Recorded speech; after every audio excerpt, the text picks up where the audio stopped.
Hello दोस्तों, नमस्कार। आज है 21 मई और हम 21 मई से बनने वाले करंट अफेयर की घोषणा पर डिस्कस करने वाले हैं। अगर आप हमारे चैनल पर नए हैं तो हमारे चैनल को सब्सक्राइब करें, वीडियो को लाइक करें, शेयर करें, कमेंट करें। चलिए आज के वीडियो को स्टार्ट करते हैं। फर्स्ट क्वेश्चन है कि देश भर में विकसित कृषि संकल्प अभियान की शुरुआत कब होगी। देश भर में विकसित कृषि संकल्प अभियान की शुरुआत कब होगी? तो ये होगी 29 मई को। कब होगी? 29 मई को। राइट आंसर हो जाएगा ऑप्शन नंबर 4।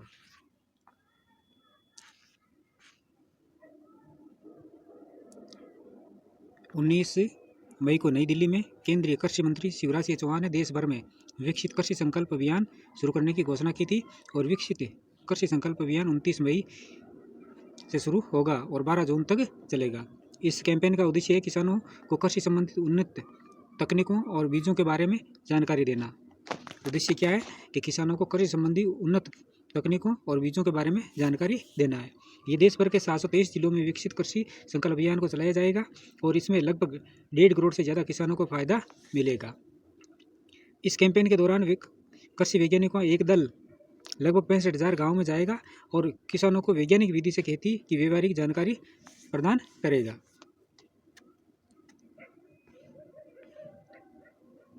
नेक्स्ट क्वेश्चन है कि हाल ही में किस खिलाड़ी ने पहली बार इटालियन ओपन का खिताब अपने नाम किया है। हाल ही में किस खिलाड़ी ने पहली बार इटालियन ओपन का खिताब अपने नाम किया है? तो ये किया है कार्लोस अल्कराज ने। किसने किया है? कार्लोस अल्कराज ने। ऑप्शन नंबर 3 इसका राइट आंसर हो जाएगा। और इसने कार्लोस अल्कराज ने हराया किसको है? तो ये हराया है जेनिक सिनर को। किसको हराया? जेनिक सिनर को।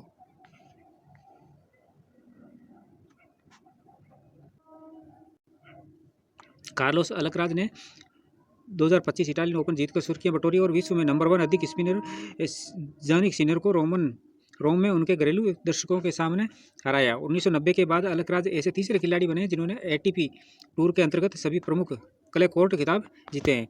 हेड टू हेड रिकॉर्ड में अब अल्कराज 7-4 से आगे है। अब बात करें इसके मुख्य बिंदुओं की, तो जो मैच का स्कोर था वो 7-6, 5 और 6-1 जो अल्कराज के पक्ष में रहा। मास्टर्स हजार खिताब जो 7वां था और कुल एटीपी खिताब 19। और सिनर की जीत की लकीर टूटी 2026 लगातार जीत के बाद। कोर्ट की सतह क्ले अल्कराज का पसंदीदा है और रणनीतिक विधि गति उच्च टॉप स्पिन अनुशंसित खेल है। निर्णायक क्षण पहले सेट में 5-6 पर 2 सेट पॉइंट बचाए थे और टाई ब्रेक जीता था। इस प्रकार अल्कराज का 22 वर्षीय अल्कराज टेनिस खिलाड़ी रोला गैरोस 2024 और जोनिक सिनर है वो इटली के विश्व नंबर 1 हाल ही में एंटी डोपिंग निलंबन से लौटे हैं। तो इटालियन ओपन रोम के अंदर हुआ है और ATP master 1000 tournament for Italy को रोम के अंदर आयोजित किया गया। आपसी मुकाबले जो अब होंगे आगे वह अब अल्कराज 7-4 से आगे रहेंगे। सिनर का सीजन रिकॉर्ड फाइनल से पहले अगस्त 2024 से अब तक 41-2 का रहा है।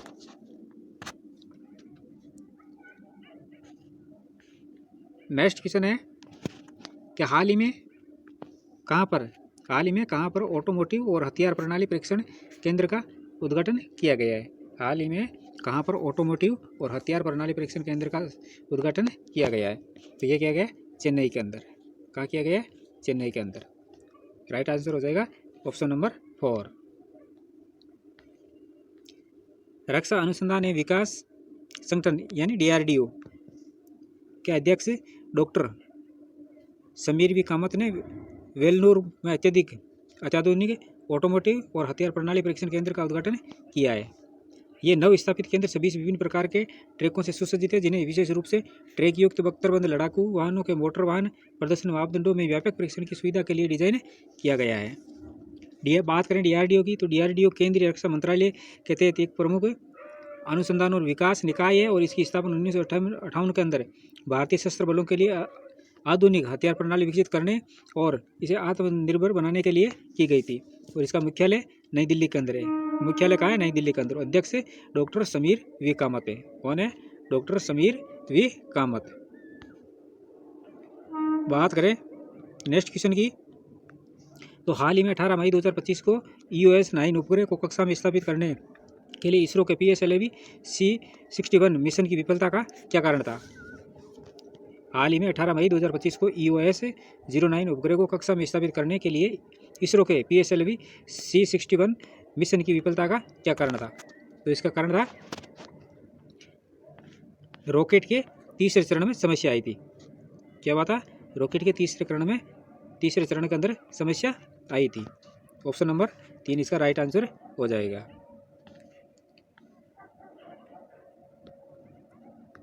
भारतीय अंतरिक्ष अनुसंधान संगठन यानी इसरो का PSLV C61 मिशन तकनीक खराबी के कारण फेल हो गया और मिशन में EOS-9 अर्थ ऑब्जर्वेशन सैटेलाइट को 524 किलोमीटर की सन सिंक्रोनस पोलर ऑर्बिट में स्थापित किया जाना था। इसरो का 101वां लॉन्च मिशन था। तो इसरो का कौन सा मिशन था? 101वां लॉन्च मिशन था। पोलर सैटेलाइट लॉन्च इसरो का एक भरोसेमंद रॉकेट है जो सैटेलाइट को पृथ्वी की कक्षा में खासकर पोलर और सन सिंक्रोनस ऑर्बिट जिसकी क्षमता रेंज होती है 600 से 800 किमी में लॉन्च करता है। और ये 4 स्टेज के अंदर सॉलिड लिक्विड वाला लॉन्च व्हीकल है जो रिमोट सेंसिंग, कम्युनिकेशन और साइंटिफिक मिशन के लिए इस्तेमाल होता है। इस डेविएशन के कई संभावित कारण हो सकते हैं। इनके अंदर सेंसर फेलियर यानी इनका पहला कारण हो सकता है कि अनबोर्ड सेंसर जैसे कि IMU या एक्सेलरोमीटर्स में खराबी के कारण गलत डेटा से डेविएशन हो सकता है। एल्गोरिथम एरर दूसरा कारण हो सकता है। एल्गोरिथम एरर जो क्लोज लूप गाइडेड सिस्टम में इस्तेमाल एल्गोरिथम में मिस कैलकुलेशन या डाटा प्रोसेसिंग में एरर हो सकता है।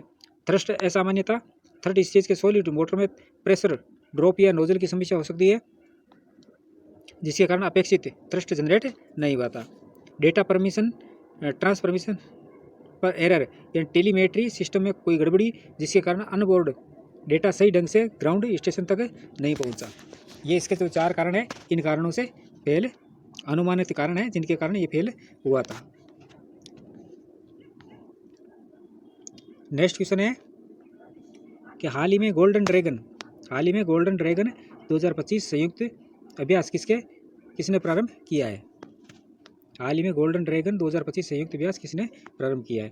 तो ये किया है चीन और कंबोडिया ने। किसने किया है? चीन और कंबोडिया ने। कंबोडिया और चीन ने मिलकर गोल्डन ड्रैगन नामक संयुक्त सैन्य अभ्यास शुरू किया और ये अभ्यास चीन और कंबोडिया के बीच एक वार्षिक द्विपक्षीय अभ्यास है जो 2016 के अंदर शुरू हुआ था और जिसका उद्देश्य सैन्य सहयोग और रणनीतिक संबंधों को मजबूत करना है।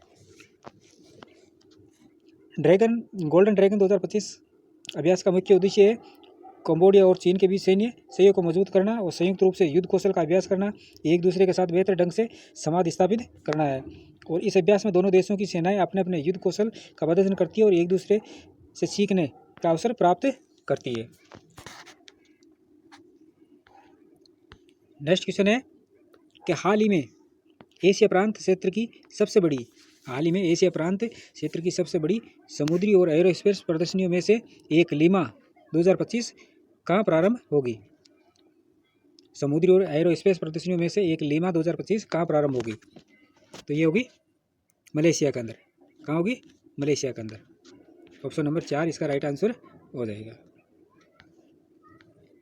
लीमा 2025 एक प्रमुख समुद्री और एरोस्पेस प्रदर्शनी जो लोंगकावी इंटरनेशनल मेरीटाइम एंड एरोस्पेस प्रदर्शनी है और ये लोंगकावी मलेशिया में आयोजित की जाती है। कहाँ की जाती है? मलेशिया के अंदर। और ये एक वैश्विक प्रदर्शनी है जो रक्षा, वाणिज्यिक और औद्योगिक उपयोग के लिए एक मंच प्रदान करती है। तो लीमा 2025 जो एशिया प्रांत क्षेत्र के लिए एक महत्वपूर्ण घटना है। ये प्रदर्शनी द्विवार्षिक रूप से आयोजित की जाती है। रक्षा राज्य मंत्री संजय सेठ 20 से 24 मई तक मलेशिया के लोंगकावी में आयोजित होने वाली लोंगकावी अंतर्राष्ट्रीय समुद्री और एरोस्पेस प्रदर्शनी लीमा 2025 के 17वें संस्करण में भारतीय प्रतिनिधि मंडल का नेतृत्व करेंगे। चलिए नेक्स्ट क्वेश्चन है कि हाल ही में निकोसोर डेन किस देश के राष्ट्रपति बने? हाल ही में निकोसोर डेन किस देश के राष्ट्रपति बने? तो ये बने रोमानिया के। किसके बने? रोमानिया के। ऑप्शन नंबर 4 इसका राइट आंसर हो जाएगा। रोमानिया के मध्यमार्गी बुखारेस्ट के मेयर निकोसोर ने राष्ट्रपति का चुनाव जीत में हासिल कर ली है और उदारवादी अग्रणी उम्मीदवार रफाल ट्रजाकोव्स्की का मुकाबला 2 रूढ़िवादी ट्रम्प प्रशंसकों करोल नवोर्की और स्लावोमिर मेंटजेन से है। डे ने कुल मतों में लगभग 99% मतों के साथ 5.8 मिलियन से अधिक मत मिले और जिसे उन्हें कट्टर दक्षिणपंथी प्रतिद्वंदी जॉर्ज सिमियन पर अजय बढ़त मिली और मतदान के तुरंत बाद एग्जिट पोल ने संकेत दिया है कि उन्हें 55% मत मिले हैं। वीडियो को शेयर कर दीजिए, लाइक कर दीजिए जल्दी से। नेक्स्ट क्वेश्चन है, हाल ही में दुनिया का पहला मानव मूत्राशय प्रत्यारोपण कहाँ पर हुआ है? हाल ही में दुनिया का पहला मानव मूत्राशय प्रत्यारोपण कहाँ पर हुआ है? तो ये हुआ यूएसए के अंदर। कहाँ हुआ? यूएसए के अंदर। ऑप्शन नंबर 2 इसका राइट आंसर हो जाएगा। हाल ही में दुनिया का पहला मानव मूत्राशय प्रत्यारोपण यूएसए के केक स्कूल ऑफ मेडिसिन में हुआ है। इसकी प्रक्रिया क्या है? तो इस प्रक्रिया में रोगग्रस्त मूत्राशय को हटाकर मृतक दाता से प्राप्त स्वस्थ मूत्राशय को लगा दिया जाता है। यूएसए यूरोलॉजी के संस्थापक कार्यकारी निदेशक और नैदानिक परीक्षण के प्रमुख अन्वेषक इंद्रवील गिल एमडी ने प्रत्यारोपण प्रयासों का नेतृत्व किया है और इसका उद्देश्य क्या है? तो ये प्रक्रिया घातक रूप से क्षतिग्रस्त मूत्राशय के इलाज के तरीके में क्रांति ला सकती है। प्रत्यारोपण के फायदे की बात करें तो प्रत्यारोपण कई प्रमुख अंगों को प्रभावित करने वाली स्थितियों में से एक जीवन रक्षक उपचार विकल्प हो सकता है। भविष्य में इसका क्या लाभ हो सकता है? तो मूत्राशय प्रत्यारोपण जीवन को बेहतर बनाने में एक ऐतिहासिक कदम हो सकता है।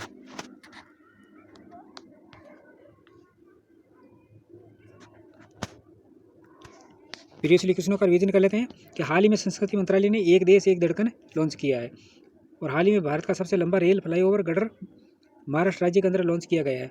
सिरू लिली महोत्सव मणिपुर राज्य के अंदर मनाया गया है और 12 दिवसीय सरस्वती पुष्करालु कालेश्वरम तेलंगाना राज्य में शुरू हुआ है और हाल ही में तीस्ता प्रहार नामक सैन्य अभ्यास पश्चिम बंगाल राज्य में किया गया और भारतीय पुरातत्व सर्वेक्षण ने दिल्ली के मेहरौली में 16वीं सदी की बावड़ी का जीर्णोद्धार किया है और हाल ही में नासा के ग्रेल मिशन ने चंद्रमा की विषमता के रहस्य को सुलझाया है। तो दोस्तों ये थी हमारी आज की क्लास। ऐसे ही महत्वपूर्ण प्रश्नों के साथ कल फिर मिलेंगे, तब तक के लिए धन्यवाद। एक आपसे रिक्वेस्ट है कि आप वीडियो को लाइक कर दीजिए करें, चैनल को सब्सक्राइब करें और शेयर करें, कमेंट करें।